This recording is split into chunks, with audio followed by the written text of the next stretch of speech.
Di sini nih yang merokok ahlus sunnah berarti. Yang mengharamkan rokok itu Wahabi. Masa begitu? Di sini nih yang merokok ahlus sunnah berarti. Yang mengharamkan rokok itu Wahabi. Dan apa yang membuat haram rokok? Ada yang bilang, ih makruh Ustaz. Ada itu ulama di Jawa bilang makruh. Sebagian saja ulama Timur Tengah semua bilang haram. Rokok haram. Bismillahirrahmanirrahim.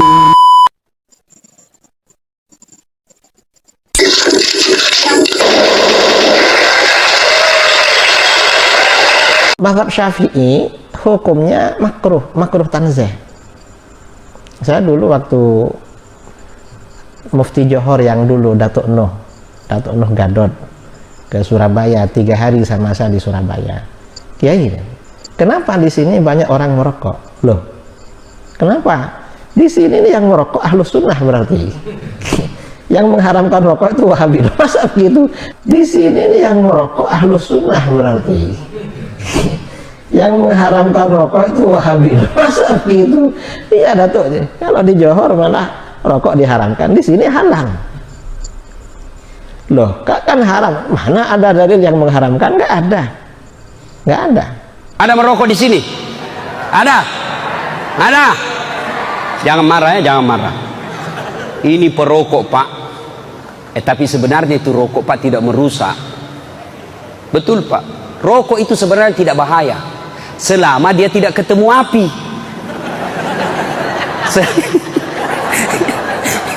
Asal itu rokok tidak ketemu api Pak, aman nih. Kantong ini saja, yang penting jangan kasih ketemu api. Kapan dia ketemu api Pak? Maka solangi Pak. Coba rokok. Sekarang ditanya jamaah, Ustaz, kenapa doaku tidak jabah? Tidak pernah dikabulkan doaku Ustaz, padahal 4 tahun mak berdoa. Saya tanya, merokok Ki? Merokok kau Ustaz. Itu sebabnya tidak dijabah doa tak. Apa hubungannya Ustaz? Salah satu sebab doa tidak dikabulkan Allah kalau kita selalu berbuat haram. Dan apa yang membuat haram? Rokok. Ada yang bilang, ih makruh Ustaz. Ada itu ulama di Jawa bilang makruh. Sebagian saja ulama Timur Tengah semua bilang haram. Hanya sebagian katakan makruh di Indonesia. Kenapa? Saya pelajari ternyata dia juga merokok. Saya kalau ada ustaz merokok langsung ku kali 0.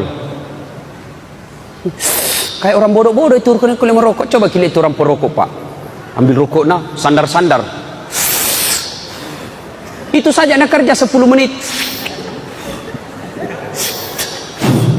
Sekali-kali isap kunyai.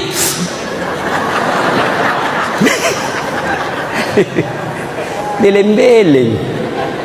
Pak, bapak yang merokok, tahu enggak? Pak, kita lihat tadi itu orang-orang Islam, anak-anak kecil diseret tentara Yahudi 3 orang, anak kecil tentara 3 Yahudi. Kita lihat itu tadi, kasihan perempuan ditempelengi, dibuka jilbabnya, itu orang Yahudi. Dan bapak yang merokok itu bapak sumbang harga rokok 20% ke Yahudi. Apa maksudnya Ustaz? Seluruh pabrik rokok yang ada di Indonesia orang Yahudi punya. Tidak percaya? Buka Google, cari itu pemilik sahamnya itu Yahudi. Pabriknya ada di Indonesia, tapi yang punya uang orang Yahudi. Berhenti merokok Pak. Bapak bilang, tidak bisa Ustaz, tidak jalan otakku kalau tidak merokok Kak. Bale-bale kok. Buktinya apa? Ramadan jalan di otak Kak. Berhenti Ki merokok Pak. Niatkan, berdoa Ki, hari ini ya Allah berikan saya kesanggupan berhenti merokok. Tanpa pertolonganmu saya tidak bisa sembuh dari rokok ya Allah.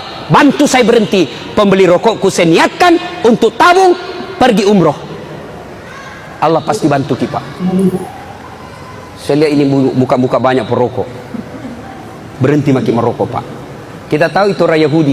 Nah kirimkan Ki rokok ke Indonesia, batuk-batuk maki, kena maki kanker paru-paru, kena maki asma, kena maki penyakit lain-lainnya, baru nak kirimkan Ki lagi obatnya. Ibaratnya nak pelihara Ki nak habisi wanta, nak kasih sakit Ki, nak kasih Ki obatnya, dia semua ambil wanta. Berhenti merokok Pak.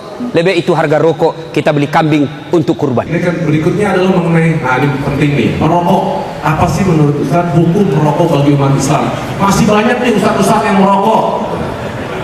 Saat saya kuliah di Al-Azhar Kairo, Mesir, muftinya namanya Syekh Nasr Farid Wasil.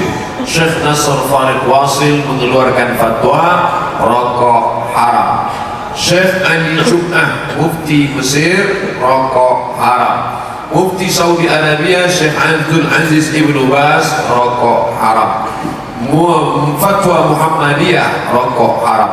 Fatwa MUI, rokok haram bagi ibu hamil, ibu menyusui, laki-laki yang sakit, anak-anak. Adapun yang sehat, kata dia tidak sampai haram, makruh. Ustaz sendiri saya tidak merokok. Pernah merokok dulu waktu masih muda di pesantren, diajak kawan cabut. Masa kita udah anak muda nggak merokok, nggak jantan loh. Tunjukkan merah. Begitu sudah merokok lewat kiai, mana dia bisa lihat kita? Gak lama setelah itu mundur mobilnya.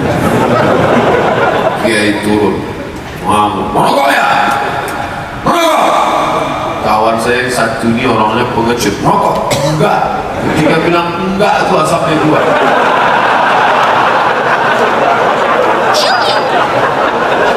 Kami pulang ke asrama, di situ saya bernazar, ya Allah, ini nanti habis maghrib pasti akan dipanggil ini nama-nama yang merokok. Hukuman zaman itu kalau merokok, tapak tangan dipukul pakai batang sapu rotan dan kemudian digundul. Ya Allah, sholat hajat 2 rakaat, nanti kalau tolonglah lupa, buat kiai ini lupa.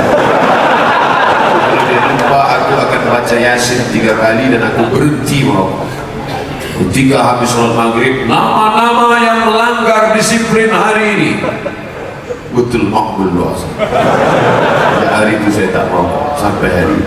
Nah, ada kawan saya ketua majelis ulama di salah satu kota Dumai di Riau, namanya Ustadz Kiai Haji Lukman Syarif. Kata Kiai Haji Lukman Syarif, seorang kiai di belakang rumahnya ada pohon nanas, ada pohon ubi, ada pohon jagung, ada pohon tembakau. Suatu malam datang segerombolan babi. Besok pagi kiai buka pintu, dia lihat jagungnya habis, ubinya habis, tembakau tidak. Ubi habis, jagung habis, buah-buahan habis dimakan babi. Hanya tembakau yang tidak disentuh babi. Ternyata dalam dunia babi pun tembakau haram.